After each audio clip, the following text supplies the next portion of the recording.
Kana, de Inuyasha, un personaje que nació del vacío, que fue creada para ser un simple reflejo sin alma. Pero, ¿y si en su último momento, en lugar de romperse, hubiera elegido vivir?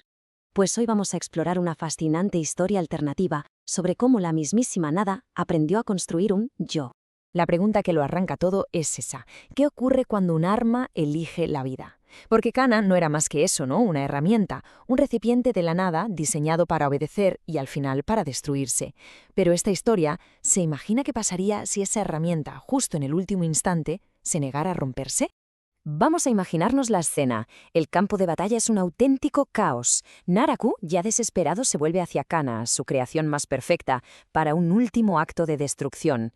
Y ella está ahí, como siempre, sosteniendo su espejo, una extensión silenciosa, obediente, de la voluntad de su creador.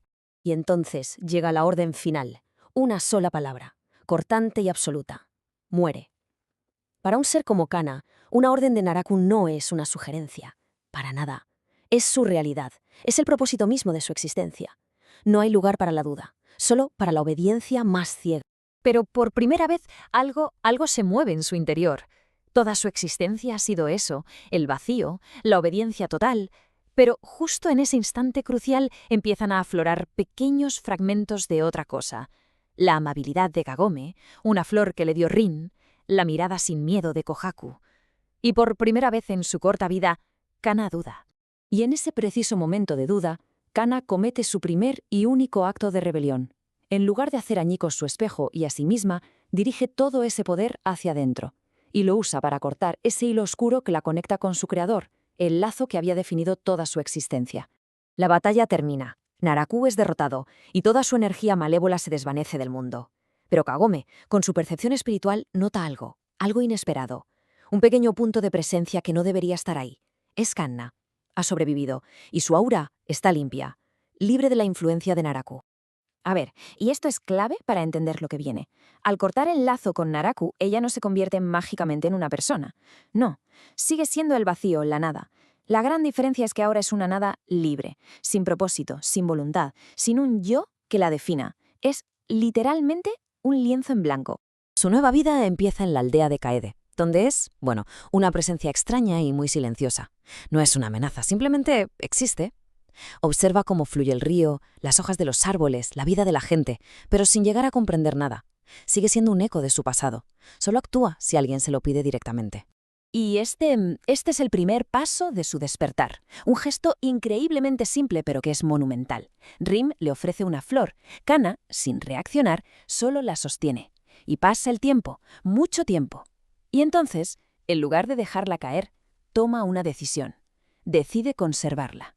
Es la primera elección consciente de toda su vida. El primer querer que nace de ella misma. Claro, la liberación de Kana es también la liberación de su espejo. Son dos partes de un mismo ser, al final. El poder que albergaba, que antes estaba atado a la malicia de Naraku, ahora empieza a transformarse, a evolucionar junto a ella. La oscuridad se retira y deja paso a algo completamente nuevo. Ya no es un arma. Lo que antes era un instrumento para robar almas, ahora se convierte en una herramienta para sanar.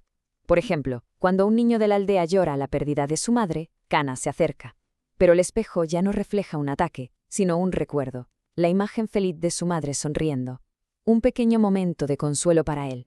Y entonces llega un reconocimiento de quien menos se espera, Sesshomaru, un ser que rara vez muestra algo más que desdén, la observa y pronuncia estas palabras. Y no es solo la constatación de un hecho, es su forma de aceptarla en este nuevo mundo, casi como un sello de aprobación del demonio más poderoso de la era. Su viaje interior la lleva a un lugar cargado de memoria y pérdida, el sitio donde murió Kagura, el otro ser nacido de Naraku que tanto anhelaba la libertad. Y es allí donde Kana expresa su primer deseo articulado, sus primeras palabras que no son una repetición o una respuesta. Dice, yo quiero recordar. Ese primer deseo le da un nuevo propósito. Kanna se convierte en la guardiana de los recuerdos. Empieza a viajar de aldea en aldea y en lugar de robar almas, usa su espejo para compartir momentos de felicidad, ayudando a otros a sanar. Y, muy lentamente, su propio vacío empieza a llenarse con fragmentos de las vidas y las emociones que va tocando. Y así llegamos al clímax de su transformación. Pasan los años, Kagome vuelve a la época feudal y se encuentra con Kana, pero ya no es la niña vacía y perdida que conoció. Es alguien sereno, completo. Y Kana le explica su transformación con esta frase, que es la definición misma de su nuevo yo. Es una declaración increíblemente profunda sobre la identidad. Reconoce su origen. Antes era un reflejo de Naraku, pero afirma su presente. Ahora soy un reflejo de las personas que he conocido. O sea, su ser está construido a partir de la bondad, la tristeza y la alegría de todos los que ha encontrado. Y justo entonces ocurre algo que parecía imposible. Después de decir esas palabras, por primera vez, una pequeña, casi imperceptible sonrisa se dibuja en su rostro. No es una imitación, es una emoción genuina, que ha nacido de su propia existencia. Es la prueba definitiva de que el vacío, por fin, ha aprendido a sentir. El espejo, que siempre había reflejado a otros, los ataques, las almas, los recuerdos, le muestra una última imagen, y por primera vez es su propio rostro. Pero ya no es una cara vacía. El espejo refleja sus ojos, y en ellos hay vida, hay un alma. El reflejo, finalmente, tiene un ser propio al que reflejar. La historia de Kana nos deja con esta pregunta final que da mucho que pensar sobre la identidad. Si un yo se construye a partir de los recuerdos y las emociones de otras personas, ¿es por ello menos real? Kana construyó su alma con pedacitos de las vidas que tocó. ¿Hace eso que su existencia, que su sonrisa, sea menos auténtica que la de cualquier otra persona? Una idea que desde luego resuena mucho más allá de su historia.